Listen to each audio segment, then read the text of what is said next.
আসসালামু আলাইকুম। এটা একটা নিসান এক্সটাইল হাইব্রিড 2017 মডেলের গাড়ি। এই গাড়িটার সমস্যা হচ্ছে গাড়িটা স্টার্ট হয় না।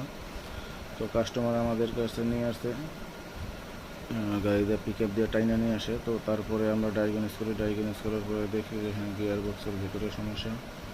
তো এটা একদম গিয়ার বক্স এরকম অবস্থা হয়েছে, একেবারে সিজ করছে। এটা হচ্ছে হাইব্রিড মোটরটা। তো এটা এত পরিমাণ সিজ করছে যে দেখেন টপ শেপটা ঘুরতেছেই না। দেখাচ্ছে আপনাদের, দেখেন এটা ঘুরতেছে না, এটা ফিরিয়ে ঘুরবে। তো আমরা সকল ধরনের হাইব্রিড নন হাইব্রিড যে কোনো ব্র্যান্ডের গাড়ির কাজ করে থাকি, যে কোনো ব্র্যান্ডের হাইব্রিড গাড়ি, হাইব্রিড নন হাইব্রিড। তো আপনাদের যদি এরকম কোনো সমস্যা হয়ে থাকে আমাদের সাথে যোগাযোগ করতে পারেন। আমাদের ওয়ার্কশপের নাম হচ্ছে JM ক্যাপিটাল অটো সলিউশন। আমাদের লোকেশনটা হচ্ছে নদ্দা ঢালিবাড়ি। আমি আমাদের নাম্বারটা ডেসক্রিপশনে দিয়ে দেবো।